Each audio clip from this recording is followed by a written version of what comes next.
అందుకే కమ్మా చేర్చుకోవాలి, నైతికంగా కరెక్ట్ కాదనేగా. ఇప్పుడు జగన్మోహన్ రెడ్డి గారు 4 ఎమ్మెల్యేలు చంద్రబాబుతో డిఫర్ అయ్యి చంద్రబాబుతో విభేదించి వచ్చారు. వంశీ వచ్చి అసెంబ్లీలో ఏమడిగాడు?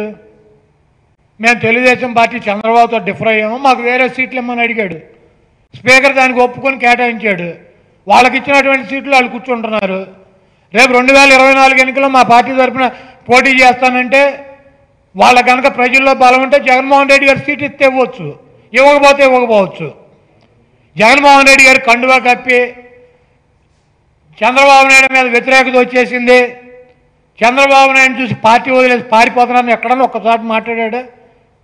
ఎక్కడన్నా ఈ 4 సంవత్సరాల్లో జగన్మోహన్ రెడ్డి గారు వచ్చి ఆ 4 ఎమ్మెల్యేలు చంద్రబాబును వదిలేశారు, చంద్రబాబు మీద వ్యతిరేకత వచ్చేసింది, చంద్రబాబు హింస తట్టుకోలేక పారిపోయిన దగ్గరికి వచ్చారు, ఇటువంటి చిల్లర మాటలు ఎప్పుడన్నా చెప్పాడు జగన్మోహన్ రెడ్డి గారు? ఈ వెధవ రోజు చెబుతాడుగా పశువులా కొనుక్కున్నారు, ఈడే పెద్ద పశువు. ఈడ కబేళలు ఉంటారు కదా, కట్ చేస్తాడు, వాళ్ళ గురువు. ఈ పశువులను కట్ చేసేటువంటి కబేళ వాళ్ళకి ఈ గురువు. ఈ పశువులన్నింటినీ కొనుక్కుని 23 పశువులను కొన్నాడు. ఒక పశువు ఏదో తప్పించుకుని బయటకు వచ్చింది. 22 పశువులు ఏమైనాయి? జగన్మోహన్ రెడ్డి గారు 151 మంది సభ్యులు ఉన్నారు. మాకు తెలుగుదేశం అభ్యర్థులు అవసరంలా. మేము 4 వాళ్ళందరికీ వారు డిఫర్ అయ్యి మాకు ప్రభుత్వం ఈ రాష్ట్రంలో జగన్మోహన్ రెడ్డి గారిది ఉంది కాబట్టి వాళ్ళు మద్దతు ఇస్తున్నారు. వాళ్ళ మద్దతు లేకపోయినా మాకేం కాదు. మేమేమి డబ్బులు ఇచ్చుకోవాలి, లేకపోతే రమ్మని చెప్పి బొట్టు గాటి పెట్టి మేము చేర్చుకోవాలా ఎవరిని? మాకేం వాళ్ళ అదనంగా 4 బలం మాకు అవసరంలా. మేమేం మంత్రి పదవులు ఇవ్వాలా, కండువాలు కప్పలా. దానికి దీనికి అసలు సంబంధం. వాళ్ళ అవసరం ఉండి ఓటు కోసం బలం. ఇప్పుడు చంద్రబాబు 19 మంది ఉన్నారని తెలుసుగా 4 పశువులు వెళ్ళిపోయారని చెబుతున్నాడు కదా. పోటీ ఎట్లా పెట్టాడు? ఎవరితో గెలిచాడు? జగన్మోహన్ రెడ్డి గారు ఎంగిల్ మెతుకులు కదా. జగన్మోహన్ రెడ్డి గారు ఆ రోజు గదిలోకి తీసుకెళ్తే లేదు మీకే సీట్ ఇస్తా, మీకు డబ్బులు ఇస్తా, మీకు ఏది కావాలంటే అది చేస్తానంటే ఎవరు కోటేస్తారు? వాళ్ళిద్దరు ఎవరికి వేస్తారు? చంద్రబాబు నాయుడుకి వేస్తారా? 4 ఇప్పుడు స్క్రిప్ట్ 4 రాసి ఉంది. 2024లో చంద్రబాబు నాయుడుకి 4, ఇంకెవరన్నా 1 2 4 10 మంది చేసుకుంటే 1+4 5 రాస్తారు. 10 మందిని చేసుకుంటే 14. కనీసం చంద్రబాబు నాయుడు ప్రతిపక్ష హోదా కావాలంటే 18 మందిని చేర్చుకోవాలి.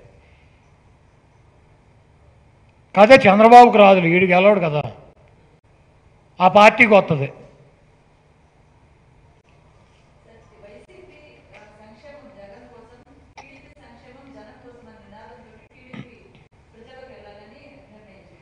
చంద్రబాబు నాయుడు అరిసి గోల పెట్టిన జగన్మోహన్ రెడ్డి గారు సంక్షేమం డైరెక్ట్గా చెక్కులు ఇవ్వడు, క్యాష్ ఇవ్వడు, అకౌంట్ నెంబర్ తీసుకుని నొక్కుతాడు ఆయన, వాళ్ళకి వెళ్ళిపోద్ది. ఇప్పుడు అమ్మఒడి ఎట్లా ఇస్తారు? క్యాష్ ఇస్తున్నారా, చెక్ ఇస్తున్నారా, లేకపోతే రైతు భరోసా ఇస్తున్నారా, లేకపోతే ఆశ్రయం ఇస్తున్నారా? ఏమి ఇస్తున్నాం? మేము క్యాష్ దొంగతనం చేయడానికి మేమేమి ఇస్తున్నాం? వీడంటే మొత్తం క్యాష్ తెచ్చి స్కిల్ డెవలప్మెంట్ అని చెప్పి 371 కోట్లు కొట్టేసిన కన్నాలు వేసేవాడు. ఈ కన్నాలు వేసేటువంటి చంద్రబాబు మాట్లాడడం నమ్ముతాడా? ఈ దొంగ 420 గడని తెలుసుకమ్మా. ఎన్టీఆర్ దేవుడు మహానుభావుడు ఎందుకు దించారో బాబు అంటే చెప్పలేకపోతున్నాడు కదా. ఇటువంటి దొంగ 420 మాటలు ఎవడు నమ్ముతాడు? నమ్మితే ఆ పార్టీకి 23 సీట్లు ఎందుకు వస్తాయి? పార్టీ పెట్టిన రోజే మన పప్పు లోకేష్కి ఎమ్మెల్సీ పదవి అయిపోయి పదవి లేనటువంటి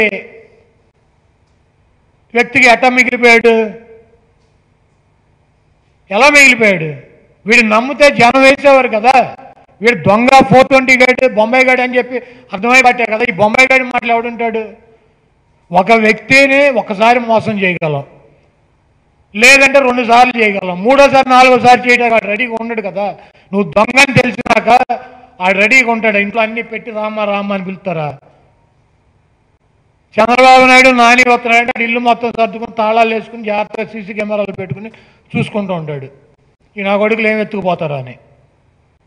కాబట్టి చంద్రబాబు నమ్మే పరిస్థితిలో తెలుగుదేశం పార్టీ ఏ నిదానం పెట్టుకున్నా సైకో పోవాలి సైకిల్ పోవాలి అని పెట్టుకున్నా. సైకో అంటే చంద్రబాబు, సైకిల్ అంటే అది పార్టీ గుర్తు, రెండు పోవాలని పెట్టుకున్నా. ఏం పెట్టుకున్నా కూడా మాకేం అభ్యంతరం లేదు. ఎందుకంటే ఈడో బొంబాయి గడి అని రాష్ట్రం అంతా తెలిసినా ఇంక బొంబాయి గడి మాట్లాడుంటాడు.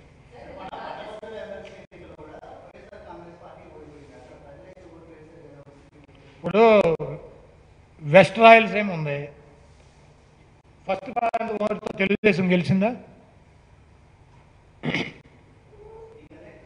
మాకన్నా ఎక్కువ రాలేదు. ఫస్ట్ ప్రాధాన్యత వైసీపీని ఎక్కువ. అంటే అసెంబ్లీ ఎన్నికల్లో కూడా రెండో ప్రాధాన్యత ఒకటి ఉంటుందా? కాదు, అసెంబ్లీ ఎన్నికల్లో రెండో ప్రాధాన్యత ఓటు ఉంది సార్. మా వాళ్ళు జనసేనకి వేసిన వాళ్ళు టీడీపీకి వేసిన వాళ్ళు జనసేనకి వేసుకున్నారు సార్, అవి కూడా కౌంట్ చేయండి అని చేస్తారా? ఎల్లరా బాబు పని చూసుకొని చెబుతారు. ఇక్కడ రెండో ప్రాధాన్యత ఓటు తీసుకుంటారు. పట్టభద్రుల ఎమ్మెల్సీ అంటే ఏంటి? ఎందుకు దాని పట్టభద్రుల ఎమ్మెల్సీ అని ఎందుకు ప్రజా ఎమ్మెల్సీ అని పెట్టుకోవచ్చుగా, ప్రజలందరికీ ఓటు ఇవ్వచ్చు కదా. ఇప్పుడు మా చంద్రబాబు నాయుడు గారు ఉన్నాడు, ఆయన సామాజిక వర్గం ఉంది, ఆయన సామాజిక వర్గానికి ఓటు పెట్టి రామోజీరావు గారు, చంద్రబాబు నాయుడు గారు, బిఆర్ నాయుడు గారు, రాధాకృష్ణ గారు కలిపి ఒక అభ్యర్థిని పెట్టి జగన్మోహన్ రెడ్డి గారు ఒక అభ్యర్థిని పెడితే ఎవడు గెలుస్తాడు? మేము గెలుస్తామా? ఇప్పుడు ఈ రాష్ట్రంలో 100 కులాలు ఉంటాయి, కులానికి ఒక ఓటు పెట్టి ఇది ఎస్సీ సామాజిక వర్గ ఎమ్మెల్యే, ఇది బీసీ సామాజిక వర్గ ఎమ్మెల్యే, ఇది ఓసీ సామాజిక వర్గ ఎమ్మెల్యే, ఇది కాపు ఎమ్మెల్యే, ఇది కమ్మ ఎమ్మెల్యే, ఇది రెడ్డి ఎమ్మెల్యే అని పెడతారా? అసెంబ్లీ ఎమ్మెల్సీలో పెడతారు. పట్టభద్రులు, టీచర్సు, గవర్నర్ కోట, ఎమ్మెల్యేల కోట, ఇటువంటి కోటాలు ఉంటాయి. ఎమ్మెల్యేలు ఉంటాయి, ఇవన్నీ 175 ఒకటే కోట, ఏ టు జెడ్ అందరూ వచ్చి పాల్గొనేటువంటి ఓటు. ఇది ఎలక్షను, ఇది ఎలక్షను. చాలామంది బాధపడుతున్నారు చంద్రబాబు నాయుడు గారికి సంబంధించిన వ్యక్తులు. ఏమని? ఈ రాష్ట్ర సంపద అంతానంట పేదవాళ్ళకి ఇచ్చేస్తారంట ఆయన.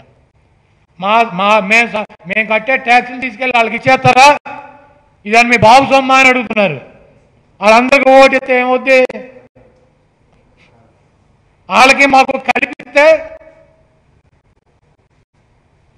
పాతాళంలో పాతి పెడతాం ఒకనే.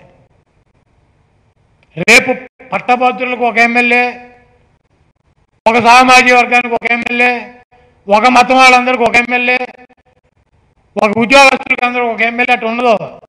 A to Z. Jaganmohan Reddy గారు ఏమి చెబుతాడు? పైన ఉన్నటువంటి దేవుణ్ణి నమ్మా, ఈ రాష్ట్రంలో ఉన్నటువంటి ప్రజలు నమ్మి నేను రాజకీయాల్లోకి వచ్చా, నాకు ప్రజల మీద నమ్మకం ఉంది, దేవుడి మీద నమ్మకం ఉంది. దేవుడు అంటే మీరు పూజించే దేవుడు, నేను పూజించే దేవుడు, వాళ్ళు పూజించే దేవుడు, ఎవరి దేవుడైనా సరే దేవుడు. నాకు ఒక దేవుడి మీద నమ్మకం ఉంది, మిగిలిన దేవుడి మీద నమ్మకం లేదు. ఆ ఒక దేవుడికి సంబంధించి ఓటింగ్ పెడతాం. నాకు ప్రజలందరి మీద నమ్మకం లేదు, ఒక సామాజిక వర్గం మీద నమ్మకం ఉందని ఆయన చెప్పాడా? 108 కాన్స్టిట్యున్సీలు గెలిచానంటాడు. కాన్స్టిట్యున్సీకి 2,40,000 మంది ఓటర్లు.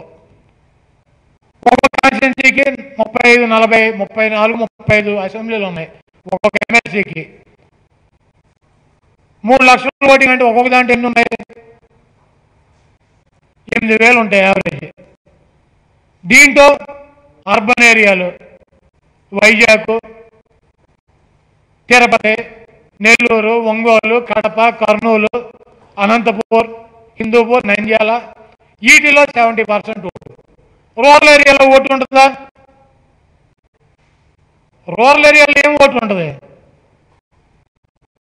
ఒక గ్రామాల్లో ఉన్నటి చోట 5 ఓటర్లు ఉంటే దాంట్లో ఒకడు ఉంటాడు చదువుకున్నాడు, 4 చదువు ఉండదు.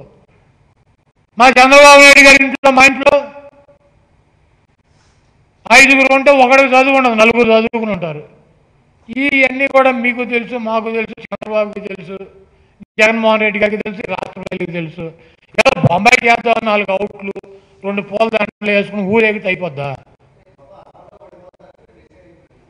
అర్బన్లో ఓన్లీ విద్యావంతులకి ఓటు ఉంటుందా? విద్య లేని వాళ్ళకి ఓటు ఉందండి అర్బన్లో? కాదు, అర్బన్లో ఎస్సీలు, ఎస్టీలు, బీసీలు, నా ఎస్సీలు, నా ఎస్టీలు, నా మైనార్టీలు, నా బీసీలు, అగ్రవర్ణాల్లో ఉన్నటువంటి నా పేదలకు ఓటు ఉండదా? అర్బన్లో ఉండదా? ఒకవేళ అర్బన్లో విద్యావంతులకి ఎలక్షన్ పెడతారండి అసెంబ్లీ? అర్బన్లో కూడా ఉంటుంది. నా ఎస్టీలు, నా బీసీలు, నా మైనార్టీలు, నా ఎస్సీలు, నా అగ్రవర్ణాలు ఉన్న పేదలు అక్కడ ఉంటారు, వాళ్ళకే ఓటు ఉంటుంది. వీళ్ళందరికీ ఓటు ఉంటే చంద్రబాబుని ఫుట్బాల్ అది అంటారు. ఇది పడతాక మళ్ళీ 5 ఏళ్ళు పడుతుంది భూమి మీద తంతే పైకి ఎగిరి కింద పడతాకి. ఇవన్నీ పిచ్చి కథలు, పిట్ట కథలు. ఆ తెలుగుదేశం పార్టీ ఆఫీసులో ఆవిడ పనికి మాలినటువంటి అడుగు జారిపోయిన వాళ్ళు 10 మంది కూర్చుని ఉంటారు, అలా చెప్పమానండి. లేకపోతే Chandrababu Naidu ABN, TV5, ETV ఇలా పిలిచిన ఇలా చెప్పమానండి. చంద్రబాబు నాయుడు ఇంద్రుడు, చంద్రుడు, పోటుగాడు, లేతే మనిషి కాదు, ఈ బొంబాయి మాటలన్నీ ఎవడో చెబుతారు, మాకు చెబుతారా? ఈ ఎన్నికలు చూసి జగన్మోహన్ రెడ్డి గారు వైసీపీ శ్రేణులు రాష్ట్ర ప్రజలు కంగారు పడిపోయారా? చంద్రబాబు నాయుడు బ్రహ్మరథం పడతాకి బ్రహ్మదేవుడికి ఏం పాదం లేదేంటి, ఆయన రథం వీడికి అప్పచెప్పాడా? అరే బాబు, నా రథం నువ్వు వేసి తిరుగు నీకు పడతారని కాదు. బ్రహ్మదేవుడికి ఏం పని లేక పాపం ఆయన ఖాళీకి ఇంటికాడ కూర్చుని ఈ పనికి మాలిని అడిగిచ్చాడు. నా రథమే నువ్వు వేస్తే వీడికంటే బ్రహ్మరథం పట్టారంట. ఇక ఎప్పుడు వీళ్ళ దగ్గర పడతా బ్రహ్మరథం, ఆయన వాడుకోడు. వీడు మామూలు కారు ఎత్తేనే బుల్లెట్ ప్రూఫ్ కారు వేసి పక్కన పళ్ళెం పడితేనే ఏదో అలిపిరిలో బాంబు బ్లాస్ట్ అయ్యాడు ఉలికి పడతాడు కారులో ఈ పోటుగాడు. ఇప్పుడు చెప్పారులే కొత్తలో చంద్రబాబు గారి ఇంటికాడ ఇప్పుడు రాత్రిపూట పని చేసేవాడు పళ్ళెం లోపల పెడితే డామని కింద పడిచ్చాడంట. పెద్ద పెద్ద కడుతున్నాడంట పళ్ళెం సౌండ్కి ఈ పోటుగాడు. ఇవన్నీ బొంబాయి కవర్లు ఇవ్వడం తెలంగాణకి చెప్పండి, నాకు, వంశీకి, జగన్మోహన్ రెడ్డి గారికి, మావి జ్యోతి బొంబాయి మాటలు ఇక్కడ ఇంటాకి చెవులో పూలు పెట్టుకుని ఈ పళ్ళెం సౌండ్కే భయపడే ఈ పనికిరాని బొంబాయి గాడి మాటలు అలా చెప్పానండి. ఇన్ని అమ్మాయికులు ఉంటే ఆ పార్టీలో అడుగుడిపోయిన నా కొడుకులకి ఎవరికన్నా.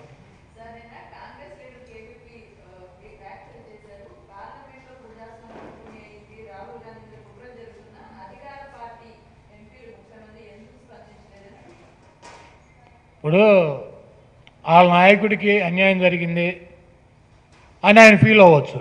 ఈ రాష్ట్ర ప్రజలందరూ ఎందుకు అవుతారు? మాకేం పనులు లేవా? మాకు ఆంధ్రప్రదేశ్కి సంబంధించినటువంటి సమస్యలు, మాకున్నటువంటి 30 మంది ఎంపీలకే మాకు ఈ రాష్ట్రానికి తెచ్చుకోవాల్సినటువంటి నిధులు, ఈ రాష్ట్రంలో ఏం సమస్యలు లేవా? రాహుల్ గాంధీ ఎంపీ ఉంటే అంత పోతే అంత కాదు. ఇంకో సంవత్సరం ఉంది పదవి, ఓ చోట ఓడిపోయాడు, ఓ చోట గెలిచాడు. మా నాయుడు ఏముంది, కేరళ వీటింగ్ టూరే కదా, అక్కడ ఏమైనా ఉంటాడా? ఈ 5 సంవత్సరాల్లో 4 సంవత్సరాలు 4 సార్లు వెళ్ళి ఉండ కాన్స్టిట్యున్సీకి. వాళ్ళు ఏడుస్తూ ఉండారు, ఈ పిచ్చోడిని ఎందుకు గెలిపించారా బాబు అని.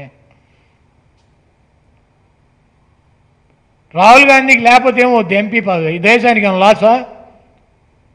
ఇప్పుడు ఒక వ్యక్తిని మాట్లాడవచ్చు, చంద్రబాబు దొంగ, చంద్రబాబు వెధవ, నారావారంతా అంతే అన్నాను అనుకో, ఎవడోడు వెళ్ళి కేసేస్తాడు, మా ఇంటి పేరు వాళ్ళందరినీ దొంగ అన్నారని చెప్పి అడుగుతారు. క్షమాపణ చెబుతావు? నేను చెప్పను సార్, మా తాత ముఖ్యమంత్రి ప్రధానమంత్రి, మా ముత్తాత ప్రధానమంత్రి, మా నాయనమ్మ ప్రధానమంత్రి, నేను ప్రధానమంత్రి, మా అమ్మ చైర్మన్, మొత్తం చక్రాలు బొంగరాలు తిప్పింది ఇక్కడ. మేము అట్లా చెప్పమన్నాడు అనుకో, కోర్టుకి వాళ్ళకి ఈ చక్రాలు బొంగరాలతో పని ఉంటుంది, వాడు తిప్పుతాడు బొంగరం. 2 ఇయర్స్ తిప్పారు. ఆటోమేటిక్గా 2 ఏళ్ళు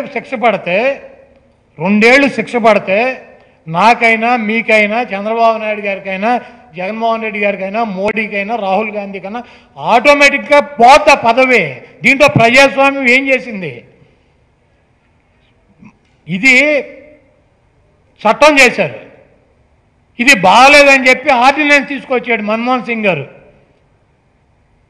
ఏదో ఒక కోర్టు ఏదో ఒకటి గబుక్కుని 2 ఏళ్ళు శిక్ష అంటే ఎంపీ పదవులు కోల్పోతారు, ఎమ్మెల్యేల పదవులు కోల్పోతారు. ఇది కుదరదని ఆర్డినెన్స్ తీసుకొచ్చాడు. మన ఇండియా పప్పు ఏం చేశాడు, మీడియా వాళ్ళని పిలిచి చించేసి ఇది కరెక్ట్గా డ్యామ్ డిస్క్ అన్నాడు. మన్మోహన్ సింగ్ గారు ఆయనకేం పోద్ది, ఆయనకన్నా కేసులు ఉన్నాయి బొంగ, సర్లీ పిచ్చి పెడదాం ఆయనకెందుకని తీసేయన్నాడు. తీసేశారు.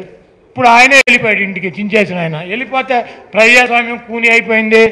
మోడీ కూనీ చేశాడు. కేవీ రాజేంద్ర ఈ ప్రపంచంలో ఉన్న ప్రజలందరూ స్పందించాలి. ఇక అందరూ పనిలో తెచ్చి రాహుల్ గాంధీ ఎంపీ గురించి మాట్లాడాలి. ఇక్కడ పని పాట లేని అడుగుడి పైన ఎవడన్నా ఉన్నాడమ్మా 30 మందిలో. ఇంటికాడ కూర్చుని పదవులు పోయి ఖాళీగా ఉన్న కేవీపీ రాజేంద్రరావు అంటే ఎవరుంటే వాళ్ళు స్పందిస్తారు కదా. ఇంకా మేము కూడా ఎందుకు దానికి? జగన్మోహన్ రెడ్డి గారి మీద అక్రమ కేసులు పెట్టి జైల్లో పెడితే అప్పుడు ఎందుకు స్పందించలే ఈ కాంగ్రెస్ నాయకులు? ఈ రాహుల్ గాంధీ ఎందుకు స్పందించలే? ఎప్పుడు వాళ్ళ దాకా వస్తే వచ్చిందా? వాళ్ళ దాకా కూడా ప్రభుత్వం బీజేపీ గాజు చేసింది, కోర్టు వేసింది 2 ఏళ్ళు శిక్ష. వెళ్ళి కోర్టుని అడగమని, న్యాయస్థానాన్ని ప్రశ్నించమనండి. కోర్టు వేస్తే ఆటోమేటిక్గా పోతే. రాహుల్ గాంధీకే కాదు, మోడీ గారికైనా పోతే, నాకైనా పోతే, చంద్రబాబుకైనా పోతే, జగన్మోహన్ రెడ్డి గారికైనా పోతే, ఈ మాట్లాడే కేవీపీ రాజేంద్రరావుకైనా పోతే. ఇలాంటి చిన్నపిల్లలా తెలవదా? దీంట్లో ప్రజాస్వామ్యం ఉంది. మనం తెచ్చుకున్న చట్టమే కదా. 2 సంవత్సరాలు శిక్ష పడితే ఆటోమేటిక్గా వాళ్ళ పదవులు కోల్పోతారు. 6 సంవత్సరాల వరకు పోటీ చేయడానికి అనర్హులని ఈ భారత పార్లమెంట్లో చేసిన చట్టమే కదా. దీన్ని కూనీ చేసేది మనం చేసిన చట్టాలు మనం అమలు చేస్తే దీన్ని కూనీ అయిపోయినట్ట, కూనీ చేసినట్ట. మీరు దొరికితేనేమో దొంగలుగా దొరలుగా బిల్డప్, అవతలాలు దొరికితేనేమో దొరలను కూడా దొంగలు చేసేస్తారా? మీరు చేసినటువంటి పాపాలకి జగన్మోహన్ రెడ్డి గారు చెబుతాడు దేవుడు ఉన్నాడు ప్రజలు ఉన్నారని. ప్రజలు దేవుడు కలిసి చేసినటువంటి శిక్ష. హాయ్ ఫ్రెండ్స్, మా టుడే టుమారో యూట్యూబ్ ఛానల్ చూస్తున్నందుకు చాలా థ్యాంక్స్. మరిన్ని లేటెస్ట్ వీడియోస్ కోసం వెంటనే సబ్స్క్రైబ్ చేయండి. అలాగే ఈ బెల్ ని కూడా రింగ్ చేసేయండి. మా నోటిఫికేషన్స్ అన్ని మీ మొబైల్లో వస్తాయి. అలాగే మా వీడియోస్ మీకు నచ్చితే లైక్ చేయండి, షేర్ చేయండి, నచ్చకపోతే కామెంట్ చేయండి.